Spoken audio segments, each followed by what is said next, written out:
So welcome everyone to the Tearsheet Deep Dive podcast. This is where we go deeper, kind of a behind the scenes view into some of our recent content that we publish on the site. Today we have Sara Toth Stub talking about a recent article she published on push payments. Welcome, Sara.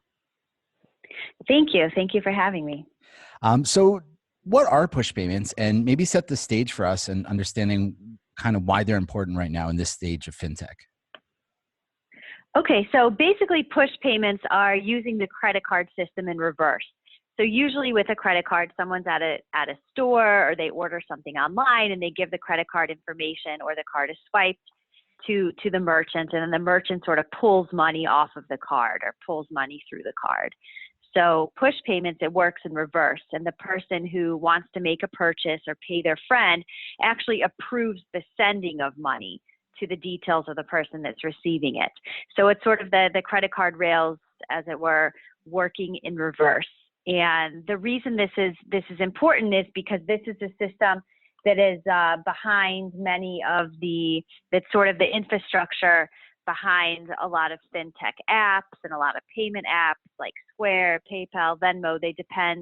They're built on these push payment systems. That's what allows the money to be sent instantaneously, and the user is in charge of who they're sending the money to. Interesting. So it sounds like, given the fact that these are on credit card or debit card rails, that the credit card companies play a big role in this. Who are the major players in this market? Yeah, for sure they play a big role in it. The big credit card players are the players in the market. Visa, Mastercard, companies like that. I actually spoke with someone at Visa and a Mastercard as well, and this has become a big part of their business. One of the senior vice presidents at Mastercard, Sherry Krikorian, she told me, it's a simple idea with extraordinary impact. And I thought that was, sort of very telling of the situation. Visa and Mastercard are basically driving it, which is kind of interesting because a lot of fintech, or a lot of attitudes about fintech, are sort of new players coming up, going around the big guys, the established guys. But in this case, we have the established credit card companies are very much the basis of this, although they are partnering with many other players to come up with interesting and new solutions, at least from the user standpoint. And I guess what's in it for them? Like, if they're so used to pulling money off a card and processing it that way, why go in reverse? What's in it for them? Well, I guess if they tap into this sort of new ecosystem of peer-to-peer money sending, loans, it just gives them another opportunity to be involved in the financial system. Like, they also have a hand in this now. And both Mastercard and Visa have opened up departments dedicated to push payments. There's Mastercard Send and Visa Direct. So they're really concentrating on this now. And they've been able to be involved, for example, in the field of corporate payouts, when insurance companies, someone had a fire in their house and they need their money from their insurance company, that can now come via push payment systems. American Family, one of the big insurance providers in America, has started offering instantaneous cash payouts powered by Visa Direct. So it's a way for Visa to get involved in an industry that they may not have really had a role in before, of giving out money like that. And the same for sort of government payouts. Tax refunds are sometimes done this way, and we're seeing some of the emergency programs coming out for the coronavirus, like loans and grants to small businesses from the government. Recently, a few fintech companies, relying on push payments, were approved to give those out. So yeah, it's making the credit card companies maybe more relevant, or having a role in industries where they maybe weren't so important before.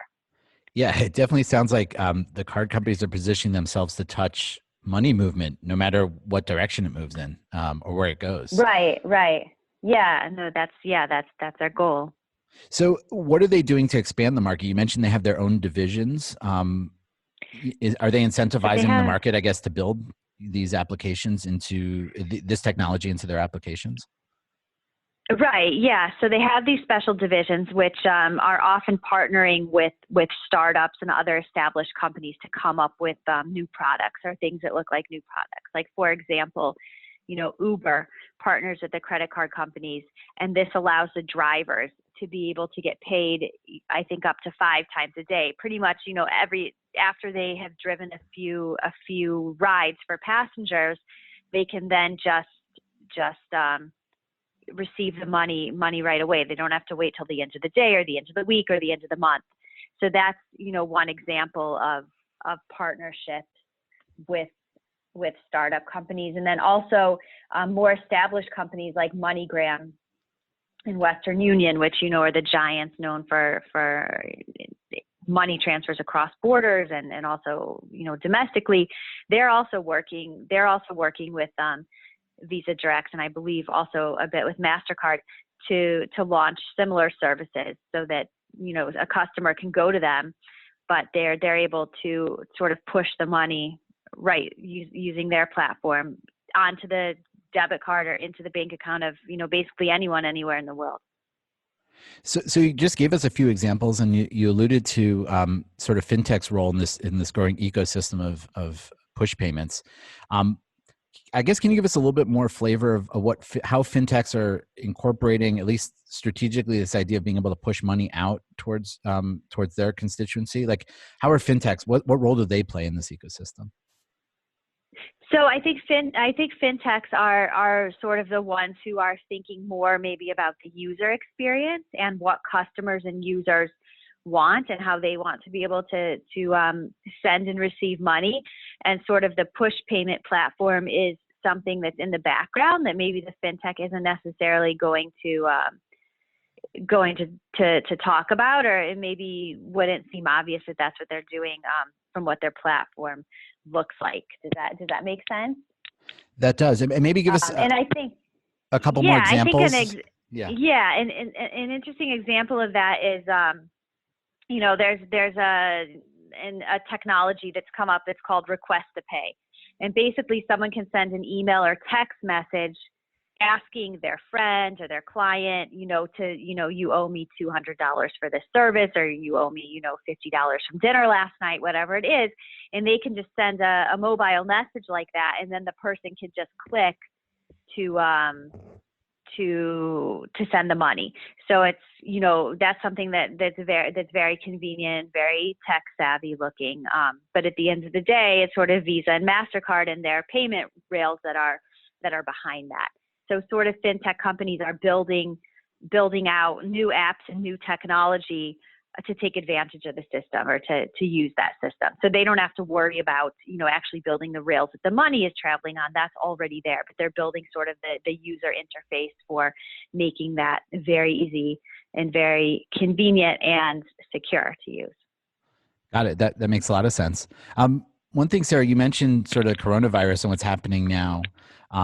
It sounds like fintech is positioning itself to be able to help distribute the trillions of dollars that's coming out from government assistance. Do you think this is time for push payments to shine? I mean, is this fintech's way in to like kind of compete against the incumbents? Yeah, it is interesting because I think this is,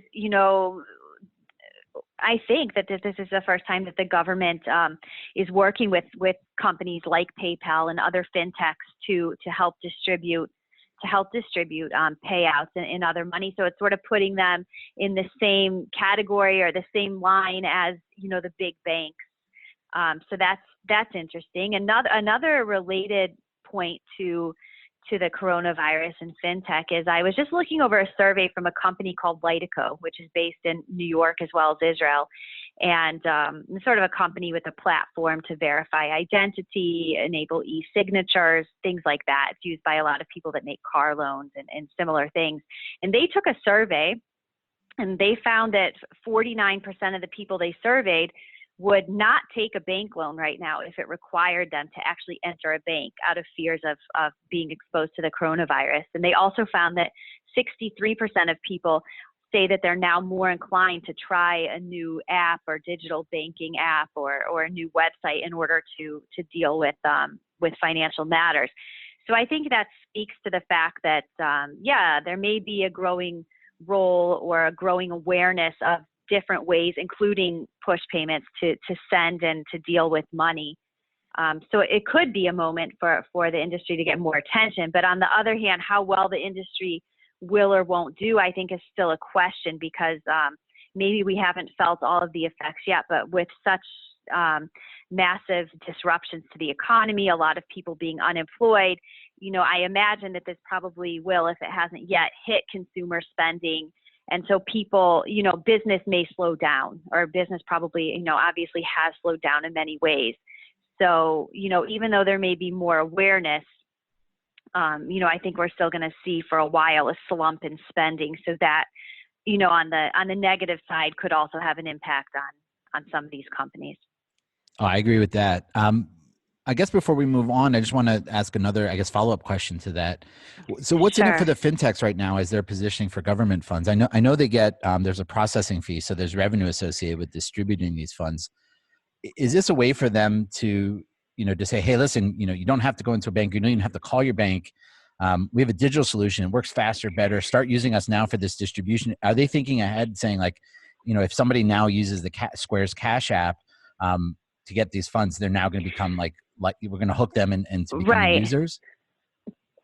Right. I think so. I'm sure that that's probably part of their thinking process in this. And just, with programs like this making such major headlines, at least in the U.S. in recent weeks, I think it probably is doing a lot to raise awareness. Someone that's just looking at the news for what's going on with these government payouts, sees company names like PayPal and stuff, in these articles as well. And that probably also just raises awareness. And then, I think there are statistics that once someone uses an app 1 or 2 times, that's obviously the best way to try to draw them in for a longer term use of it. And especially if it's a situation where if we continue with this social distancing and you may not be able to see someone in person to pay them money or to give them a gift of money or, things like that, this could become more useful, or like, people may avoid wanting to go into banks in person. So if they can do it this way, it may be the only choice they have, actually. Got it. Last question for you, and this is going to be an easy one. And I say that with quotes, but who wins in all this? Like, where does the market go? Like, is this a rising tide that floats all boats? Are there clear winners here? I think it's fair to say that it's a rising tide that floats all boats, as you said, because, obviously it's giving the established credit card companies, even maybe more power, more influence. But at the same time, these smaller or newer startup companies, because of this system, they can build a lot of creative products and services that, could end up with many users. And then if you think about it from the consumer side, some may argue, oh, it's, Square, whatever is better. But whether or not it's better or not, the fact that, there are more choices out there is probably good for the consumer. So I think it's sort of something that, everybody can benefit from. And it's something that's definitely driving creativity for how we deal with money and do finance. I hear that. And just as you're saying that, I'm thinking like, wow, what an amazing thing the credit card companies have built around themselves. Like, billions of cards out in circulation, hundreds of millions of merchants. And now they're building all these push payment points into consumers. They're getting access to their bank accounts or to the endpoint. Like, it's amazing what they've built. Wow, just incredible. Yeah, no, it is interesting. One thing that maybe we should mention out of fairness is there is, especially in Europe, and I think it was in the UK where they did a study, there are growing concerns about fraud. Because usually using a credit card in a traditional way, I think has been viewed for a long time as, well, I guess it depends, but in a way has been viewed for a long time as a rather secure way, because when there is fraud, if someone steals your credit card number or your card or something like this, the credit card companies by law are supposed to reimburse the owner of the card, obviously if it really was fraud. But there are not really regulations like that in place yet for push payments. And the thing with push payments is the person paying the money is actually signing off when they hit pay and saying, yes, please send the money. So, but what happens is sometimes there are these scams where someone gets a text message. Some of them are quite complex and creative, but they get a text message saying, from someone asking them for money that looks like something they may actually owe money for. Like someone may impersonate a business that the person has been to recently, or may impersonate an insurance company or something asking for a payment. And then the person sends it, and then later they find out that, this wasn't really their insurance company or someone they worked with. But it's pretty hard for that person to then say, that this was an accident or that someone stole their information, because they were the ones that actually approved the payment. So that's something that continues to be a challenge, and hopefully we'll see some, better solutions come up for that, both on the tech end and on the legal end. Sara, as always, great talking to you. Stay safe and healthy out there. Okay. You too. Thank you.